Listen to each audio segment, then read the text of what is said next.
I had ChatGPT generate me a little bit of a script for enhanced water storage for survival. Imagine a world where the taps run dry. Would you and your family be ready? Water is life, but in emergencies it can be the first thing to disappear. Let's make sure you're never caught without it. Today we're diving into a simple yet vital checklist to help you prepare for your water storage for any survival situation. That does not sound like me. We will talk about water. I'm going to use it as an outline, but I'm not going to read everything for you. The first thing you're going to want to do is calculate how much water you're going to need in your house. And that would involve, typically it's 1 gallon a person per day. And 3 days might be kind of what they say is enough, but I would definitely want a lot more than that. A week or two, definitely. Oh, and do not forget pets. We have a couple of pets in our house, and they drink a lot of water. So you want to make sure you take them into consideration as well. You want to pick the right containers. You want to use food grade, BPA-free containers. Don't use a milk jug. Don't use old milk jugs. Bulk storage of it. You can often find food grade barrels that were used for grape juice concentrate and stuff like that. You definitely want to make sure that they're food grade and that they didn't have something nasty in beforehand. Keep in mind, if you do a 55-gallon drum, it's whenever you fill that puppy up with water, it's going to be about 450 pounds, so make sure you have it where you're going to want it. You should label and rotate the water regularly. Again, like I mentioned the other day, this is one thing I'm guilty of. I do have water stored, and I would probably now call it stale water because it has not been rotated in more than, it says replace, my script says replace it every 6 to 12 months, which is a good recommendation.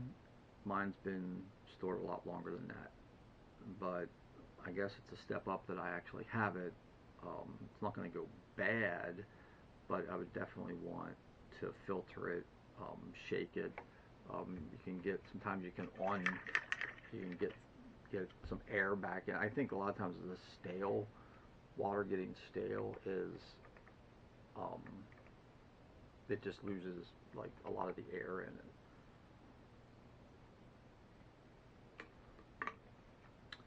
So we always have a tendency, even our stored waters, we would actually filter. I don't know if you can see it. We actually have a gravity-fed Berkey filter that we run our regular well water through, and we would definitely continue to do that in an emergency situation.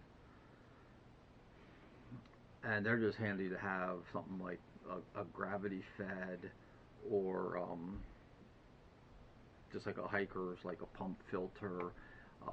The purification tablets are good, handy to have for an emergency.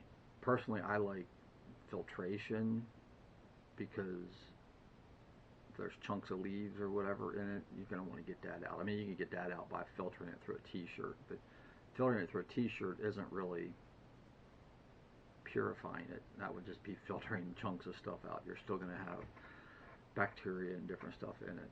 And the last thing on my list here is to identify alternative sources of water. I mean, if there's a situation where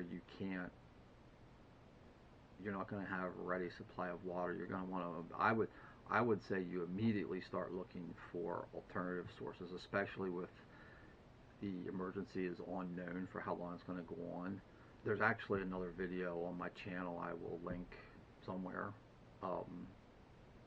that I put together a while back about possible sources, alternative sources of water. So definitely something you want to consider, getting something set back, store some jugs. Oh, and just buying bottles of water. We don't tend to use bottles of water, but we had some from a party, like a case from a party or a wedding or something.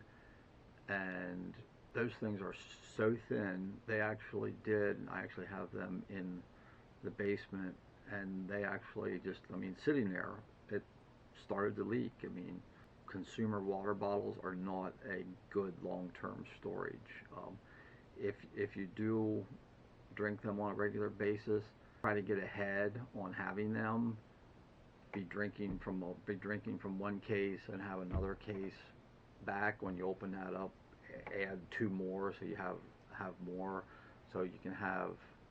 But then you keep rotating it through. That covers several things. You have a stockpile of water, and you can keep rotating it through to keep it fresh. But if you're going to want like true long-term, 6 months, 12 months, you're going to want some larger barrels or buckets or something like that. So go ahead and get some of that put together, and it will help you feel like you're prepared